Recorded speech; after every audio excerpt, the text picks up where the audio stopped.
उसे विदाई के वक्त श्रीमद् गीता दी जाती है और वो इसलिए दी जाती है कि जब वो किसी नए परिवार में जाए तो वहां धर्म की स्थापना कर सके, क्योंकि किसी भी परिवार की नींव धर्म के बिना अधूरी है। शालिनी बहन जी, आप गुंजन की बिल्कुल भी चिंता मत करिए, हमारे घर में हम उसे लक्ष्मी की तरह रखेंगे। देखिए बहन जी, मैंने मेरी बेटी को फूलों की तरह पाला है। मैंने आज तक उसकी आंख में एक आंसू नहीं आने दिया। उम्मीद करती हूँ आप भी उसे ऐसे ही रखेंगी। शालिनी बहन, ये तो लड़के वालों का सौभाग्य है कि वो किसी के घर की बेटियों को अपने घर की लक्ष्मी बनाकर ले जाते हैं, इसलिए ये हमारा फर्ज है कि हम उनका ध्यान रखें। आप बिल्कुल बेफिक्र रहिए। गुंजन, तू रो मत बेटा, तेरी विदाई हो रही है, लेकिन अगर तुझे कोई भी परेशानी हुई तो तेरी ये माँ हमेशा तेरे साथ है। अब हमें इजाजत दीजिए, हम गुंजन को अपने साथ ले जा रहे हैं। आओ गुंजन बहू, कार आ गई है। कार इसका ताया का बड़ा बेटा लेकर आया है, क्यों? हाँ, अब इसमें क्या दिक्कत होगी तुम्हें? अरे दामाजी खुद लेकर आते कार, ये क्यों लेकर आया है? कहीं ऐसा तो नहीं कि कार दामाजी के पास है ही नहीं? अरे घर तो एक ही है ना, कार जिसकी भी हो क्या फर्क पड़ता है अब? नहीं फर्क पड़ता है। आगे चलकर इन लोगों का राज हो गया तो मेरी बेटी तो दुखी हो जाएगी ना। अभी अभी बेटी की विदाई हुई है और तुम उसके लिए ऐसे शब्द कह रही हो? कैसी माँ हो तुम? तुम्हें तो उसके लिए अच्छा सोचना चाहिए। अच्छा ही सोच रही हूँ, तभी कह रही हूँ कि उस घर पर हमारे दामाद और बेटी का राज हो। उस घर में क्या हो रहा है, वो लोग कैसे चलते हैं, इनसे तुम्हें दूर ही रहना है शालिनी, समझी तुम? शालिनी बनकर शकुनी का काम करने की कोई जरूरत नहीं है। अरे लेकिन लेकिन कुछ नहीं, गुंजन वहां सब कुछ अपने आप देख लेगी। अब वही उसका अपना परिवार है। विनोद अपनी पत्नी की आग लगाने वाली बातों को बीच में ही काट देता है, जिससे गुंजन के जीवन में ऐसी बातें शामिल ही ना हो पाए। लेकिन गुंजन में भी कुछ कुछ अपनी माँ जैसे ही संस्कार थे शायद, इसलिए वो ससुराल आते ही हर चीज में मैं और मेरा देखने लगी। माँ जी, ये सब आप कहाँ लेकर जा रही हैं? ये सब तो वो मिठाइयाँ हैं जो मुझे मेरे मायके से मिली है। हाँ गुंजन बहू, लेकिन ये सब मैं जेठ जी के पास लेकर जा रही हूँ। वो इस घर के बड़े हैं ना, तुम्हारे ससुर जी के जाने के बाद उन्होंने ही तो सब कुछ संभाला है। इसका मतलब है इस घर में कुछ भी आता है तो पहले ताया जी को दिखाया जाता है। हाँ बेटा, वो बड़े हैं, वो सबको बांट देते हैं चीजें आपस में। माफ करिएगा माँ जी, लेकिन उन्होंने कहीं अपने बेटों को ज्यादा हिस्सा दे दिया तो हम तो कुछ बोल भी नहीं पाएंगे। गुंजन, लेकिन तुम ऐसा क्यों सोच रही हो बेटा कि वे भेदभाव करेंगे?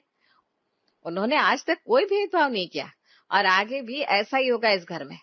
वे बड़े हैं, उनकी सहमति से ही सब कुछ होगा। आप भी माँ जी को कुछ नहीं कहती भाभी?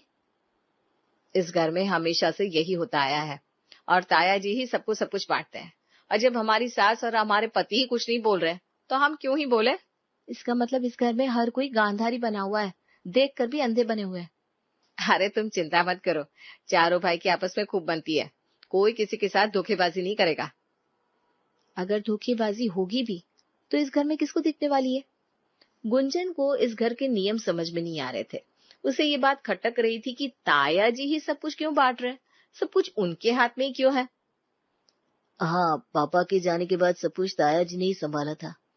मैं और मेरे भैया भी उनके साथ ही काम में शामिल हो गए फिर। हाँ, लेकिन आपको अपने पिताजी की फैक्ट्री को तो लेना चाहिए था, आपने वो क्यों नहीं मांगी आज तक? अरे मांगने की जरूरत ही नहीं पड़ी आज तक, ताया जी ने हमें किसी चीज की कमी नहीं रखी। ये मेरे पति भी युधिष्ठिर की तरह भोले भंडारी लग रहे हैं, किसी चीज की समझ ही नहीं है। अरे क्या हुआ, तुम ये सब क्यों कह रही हो? अरे मैं आपकी पत्नी हूँ निकुंज, मुझे इस घर की आपकी बहुत चिंता है। कल को अगर ताया जी की बेटे आपको इस घर से निकाल दे या आपकी प्रॉपर्टी हड़प ले तो आप क्या करेंगे? तुम सबको गलत समझ रही हो। रंजन और कुंदन भैया ऐसा क्यों करेंगे भला? वो हमें बहुत प्यार करते हैं। तभी आपके पास कार नहीं है और उनके पास है।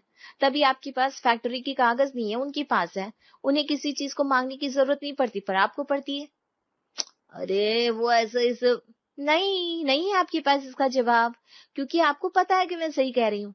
आपको अपने परिवार के लिए अपना हक मांगना चाहिए। आज हम दो हैं, कल को हमारे बच्चे होंगे, तब भी क्या उनके आगे हाथ फैलाते रहेंगे आप? गुंजन की बातें निकुंज के मन में कहीं ना कहीं मीठे जहर की तरह घुल रही थी, लेकिन वो यही नहीं रुकी। उसने विशाल और निकुंज को वो चीजें भी दिखानी शुरू की जिस पर आज तक उन दोनों ने कभी गौर ही नहीं किया था। विशाल, निकुंज, तुम दोनों आज ऑफिस जल्दी आ जाना और सुनो ये फाइल्स भी लेकर आना। जी भैया।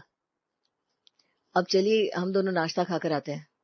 ज्यादा देर मत करना, आज सारी फाइल्स सबमिट करनी है, इसलिए नाश्ता जल्दी कर लेना। जी जी, बस जल्दी से आते हैं। चलो कुंदन। थोड़ा जल्दी करो, आज ऑफिस जल्दी पहुंचना है हमें। वो तो मैंने देखा कि रंजन भैया और कुंदन भैया किस तरह आपको ऑर्डर देकर गए हैं कि नाश्ता मत करना, फाइल्स लेकर आना, जल्दी ऑफिस आओ। अरे ऑर्डर नहीं दिया है, बस कह कर गया। भैया आप दोनों भाई बड़े ही भोले हैं। जिस तरह से वे दोनों आपको बता कर गए हैं उसे ऑर्डर ही कहा जाता है। आप दोनों उनके सेक्रेटरी है क्या जो वो आपसे ऐसे बात करके गए? वो बड़े हैं हमसे, इसलिए शायद हक से बात कर लेते कभी कभी। हक में छोटा दिखने में फर्क होता है निकुंज। आप दोनों उनकी हर बात को मानते हैं, तभी वे लोग आपका फायदा उठाते हैं। वो दोनों आपको नाश्ता जल्दी करने को कहकर गए, जबकि खुद 1 घंटे तक टेबल से उठते भी नहीं है। गुंजन छोड़ो ना, ये सब बातें क्यों कर रही हो, और वो भी इस वक्त। नहीं, निकुंज का कहना सही है, हम भी आज जल्दी नहीं जा रहे, हम भी आराम से नाश्ता करने के बाद ही जाएंगे। लेकिन ये फाइल जरूरी है ना विशाल? देख लेंगे हम भी उस फैक्ट्री में मालिक है, नौकर नहीं है। अब चलाए तीर निशाने पर। अब देखती हूँ कि ये रामायण के राम लक्ष्मण भरत शत्रुघ्न कैसे पांडव और कौरव में नहीं बदलते। विशाल और निकुंज के ऑफिस जल्दी ना पहुंचने पर चारों भाइयों के बीच बड़ी सी बहस हो गई। ये पहली बार था जब चारों आपस में किसी बात पर झगड़ रहे थे। हाँ, तो हमें भी देरी हो गई, क्या बात है? आप दोनों भी तो कितनी देर से आते हैं फैक्ट्री। हम घर से भी सारे काम निपटाते ही हैं, और फैक्ट्री की भाग दौड़ गैरों के हाथों में नहीं सौंप सकते हम। तभी तुम दोनों से कहा था जल्दी आने को। आप लोग हमें छोटा समझते हैं, इसीलिए हमसे सारे काम करवाते हैं, लेकिन अब से ये नहीं होगा। वाह विशाल भैया, क्या मुंह तोड़ जवाब दिया है। लेकिन ये निकुंज कुछ बोल क्यों नहीं रहा? अभी भी नकुल सहदेव की तरह चुप खड़ा है। विशाल, तुम दोनों रंजन और कुंदन से छोटे हो ना, और ये बात कोई नहीं बदल सकता। हमारे घर में ये पहली बार है जो तुम चारों आपस में से लड़ रहे हो। अरे भीष्म पितामह और मेरी सास कृष्ण बनकर आ गए इन चारों को समझाने। और ये क्या तरीका है अपने बड़े भाइयों से बात करने का? बात बोलो कि पापा के जाने के बाद इन्होंने ही तुम दोनों को व्यापार समझाया है, अपने बेटों की तरह रखा है। और तुम दोनों इनसे बड़े हो ना, तो अपना फर्ज निभाओ, इन्हें समझाओ। इसके बजाय तुम चारों आपस में लड़ने लगे हो। मैंने बचपन से तुम दोनों को यही सिखाया है कि ये घर एक ही है, और यहाँ जो होता है वो सबके भले के लिए है। विशाल, रंजन भैया और कुंदन भैया से माफी मांगो। माम, मैं तो बस हमारे हक की बात कर रहा था। हक प्यार से भी जताया जाता है। नहीं, कुछ ज्यादा ही। पहला हक कितना है वो तो देख लो तुम दोनों। रंजन बॉस, एक और शब्द नहीं सुनना मुझे। शुरुआत इन्होंने की है पापा। हमारे मन में कभी इनके लिए कोई फर्क नहीं था, लेकिन आगे का पता नहीं है। ये हुई ना बात। कम से कम इनके मन में नफरत का कीड़ा तो बैठ ही गया। गुंजन की चाल से रंजन के मन में अपने दोनों भाइयों के प्रति थोड़ी सी कड़वाहट आ गई थी, लेकिन गुंजन को पता था उसकी सास राधिका के रहते चारों भाइयों को अलग करना नामुमकिन सा हो जाएगा। अरे माँ, मेरे पति तो कुछ कहते ही नहीं है। जैसा वो लोग कहते हैं बस वो करते जाते हैं। ऐसे तो उनको अपना हक मिलने से रहा। वही तो, सब कुछ तो ताया जी के बेटों के हाथ में है, और वो दोनों भी कुछ कम नहीं है। इन दोनों भाइयों पर हुक्म चलाते रहते हैं। लेकिन तूने एक बात अच्छी कर दी, रंजन और कुंदन के मन में इन दोनों के लिए नफरत का कीड़ा डाल दिया। बस हमें इसी का फायदा उठाकर सब कुछ अपने हिस्से में लाना है। लेकिन माँ, महाभारत का युद्ध तो तभी होगा ना जब मेरी सास यहाँ से जाएगी, क्योंकि जब भी ऐसा कुछ होता है वो सारथी बनकर आ जाती है संभालने। तो एक काम कर, अब आने वाले 15 दिन में तीर्थ के द्वार खुलने वाले हैं। तू अपनी सास और ताया जी को वहां भेज दे, फिर मैं देखती हूँ आखिर सब कुछ हमारे पास कैसे नहीं आ जाता। ठीक है माँ, फिर मैं आज ही कोई तिगड़म लगाती हूँ। अपनी माँ से बात करने के बाद गुंजन ने दोनों भाइयों से कहकर अपनी सास और ताया जी की तीर्थ की टिकट करवा दी। रंगोली, गुंजन, देखो मैं यहाँ कुछ दिन नहीं हूँ, इसलिए पीछे से सब कुछ तुम दोनों को ही देखना है। माँ जी आप बेफिक्र हो जाइए, हम सब कुछ यहाँ देख लेंगे। हाँ माँ जी, आप यहाँ की बिल्कुल भी फिक्र मत करिए। आप जब यहाँ आएंगी तब तक यहाँ सब कुछ बदल चुका होगा। बदलाव तो संसार का नियम है, और अब वैसे भी ये घर तुम दोनों का है, तुम्हें इसे जैसे संवारना है संवारो। बस ये ध्यान देना कि ये परिवार बिखरना नहीं चाहिए। जी माँ जी, अभी घर के हालात ठीक नहीं है ना, लेकिन हम कोशिश करेंगे सब कुछ पहले जैसा ही हो जाए। अब पहले जैसा तो यहाँ कुछ नहीं होने वाला। जब तक आप वापस आएंगी तब तक यहाँ सब कुछ बदल गया होगा। गुंजन की चाल काम कर गई थी। तायाजी और राधिका दोनों तीर्थ की यात्रा पर चले गए। अब मौका था गुंजन की माँ का इस घर में आने का, जिसके आने से एक नया शतरंज बिछ गया था। अरे आइए आइए दामाद जी, विशाल जी, कैसे हैं आप? जी हम सब ठीक है माँ जी, आप कैसी हैं? मैं भी ठीक हूँ। मैंने सोचा आपकी माँ भी यहाँ नहीं तो मैं उनकी कमी पूरी करने चली आई। ये आपने बहुत अच्छा किया, गुंजन को भी आपकी बड़ी याद आ रही थी। हाँ, लेकिन यहाँ तो हमारा वक्त ही नहीं बीत रहा बिल्कुल भी। आइए मिलकर थोड़ी देर ताश खेलते हैं। ताश? लेकिन इस घर में तो ताश है ही नहीं आंटी। अरे मेरे पास है ना, माँ ने मुझे शादी के वक्त दिया था। मैं अब भी लेकर आती हूँ अपने कमरे से। क्या चल रहा है आंटी जी, कैसी हैं आप? मैं तो ठीक हूँ। आप बड़े ही अच्छे समय पर आए हैं। हम बस ताश की बाजी ही खेल रहे थे। ताश? विशाल और निकुंज को पता भी है क्या ताश क्या होता है? अरे विशाल जी, निकुंज जी, इन्होंने तो आपकी साफ साफ मजाक बना दी। क्या हुआ, आप दोनों को ताश खेलना नहीं आता क्या? अरे हमने तो फिर भी कई सारी बाजियां जीती है दोस्तों के साथ, लेकिन मुझे नहीं लगता कि इन्होंने कभी खेला भी है। क्या विशाल, तुम्हें पता है ताश कैसे खेलते हैं? वो माँ ने कभी खेलने ही नहीं दिया, लेकिन मैंने दोस्तों के साथ 2-3 बार खेला है। 2-3 बार? उससे कोई बाजी जीती नहीं जाती। चलिए फिर देख लेते हैं आज कौन जीतता है। चलो, वैसे भी पापा और चाची जी है नहीं, वरना वो लोग हमें खेलने ही नहीं देते। अरे कोई बात नहीं, उन्हें कोई बताएगा भी नहीं। आप लोग खेलिए, लेकिन देखिए इस बाजी में सब कुछ असली होगा। पैसे, चीजें, जो कुछ भी लगाया जाएगा सब कुछ असली, नहीं तो मजा नहीं आता बाजी में। लगता है अब सब कुछ हारने का प्लान करके आई है आंटी जी। अरे नहीं नहीं, ऐसी बात नहीं है। मैंने भी बहुत सी ताश खेली है अपने जमाने में। ठीक है, फिर देखते हैं आज कौन जीतता है। शालिनी चारों भाइयों के साथ ताश की बाजी लगाती है, लेकिन निकुंज और विशाल को सच में ताश खेलना नहीं आता था, इसलिए लास्ट में पूरे 2 लाख रुपए वो लोग हार गए। 2 लाख रुपए जीत गए हम। हमने कहा था सब कुछ हार जाएंगे, लेकिन आप मानी नहीं। मुझे नहीं पता था कि दामाद जी और उनके भाई को बिल्कुल भी नहीं आती ताश। चलिए कोई बात नहीं, आपके साथ खेलकर मजा आ गया। ठीक है, कल मिलते हैं। शालिनी के आने के बाद घर में रोज ही ताश की बाजी खेली जाने लगी, जहां कुंदन और रंजन काफी पैसे और शालिनी के जेवर जीत चुके थे, लेकिन उन्हें नहीं पता था कि आज की बाजी इस घर का इतिहास बदलने वाली थी। देखिए आंटी जी, आज तो आप सब कुछ हार गई हैं। अरे कोई बात नहीं, मेरे पास अभी भी बहुत कुछ है।